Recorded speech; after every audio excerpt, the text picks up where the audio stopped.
In June 2012, inmates at Lee Correctional Institution assaulted a guard.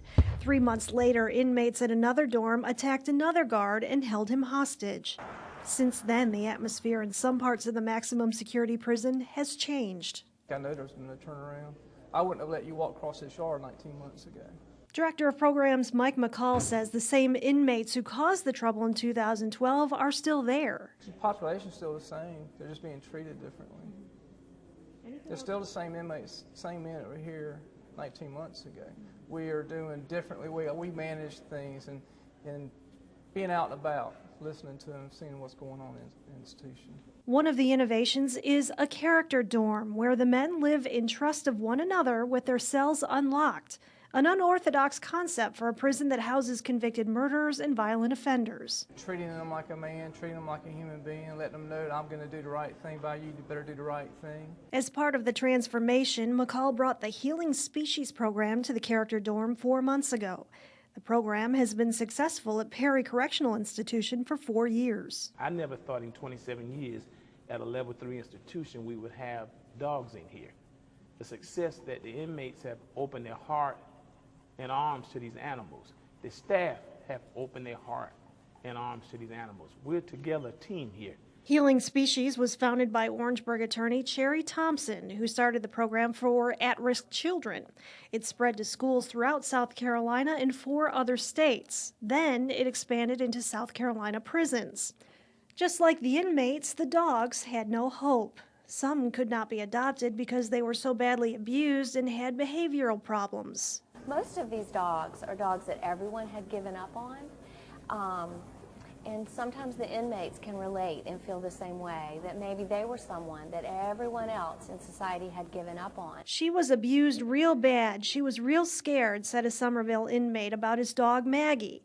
We can't tell you their names or show you the inmates' faces. He said Maggie's come a long way, and she's been therapy for him because he admitted he had problems like she did. He's been locked up for 34 years.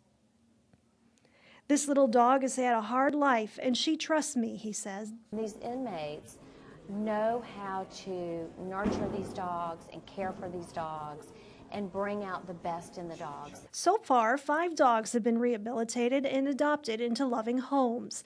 Prison employee Dwayne Schnipke was taking home a rambunctious yellow lab named Baron. Yeah, I've seen inmates actually change with the animals when they came in. It's actually changed their attitude and the way they walk around, and they're happy to see the dogs here, so it does bring a lot of cheer to the institution. Baron's inmate friend says he's been like a child, but he would be holding him back if he didn't say goodbye. This particular inmate says he will spend the next 49 years of his life serving a 60-year sentence. Warden Dennis Bush says the inmates are trying to do something that's positive. Some of these guys have never had responsibility of taking care of anything in their life, and now they're taking care of the dogs. And as a whole, they treat the dogs like a human. Adele Little with Healing Species sees the development of the dogs along with their effect on the inmates. I personally have had guys come up to me and say things like, when I came into the unit, Shep ran up to me and licked me all over, and that was the first unconditional love I can remember having. Or another man who could hardly even speak English grabbed me and he pulled me aside and he says, I just want to tell you these dogs have healed me. There's hope. This has given them hope. I truly believe that. I'm energized when I walk in here and see these people, because it's hope. You can't take hope from here. Without hope, you're nothing. It won't be long till I'm gonna need somebody to lean on. You just call on me, brother, when you need a hand. We all need somebody to lean on. I just might have a problem that you'll understand.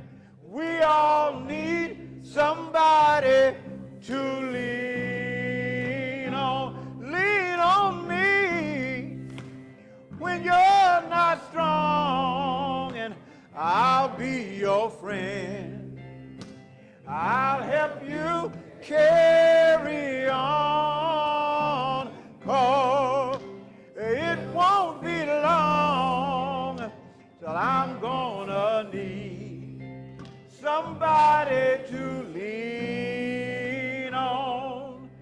You just call me when you need a call me. Oh, call me now, call me.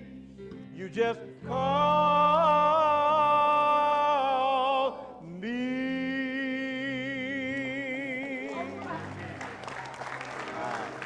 Yes, sir. Thank you.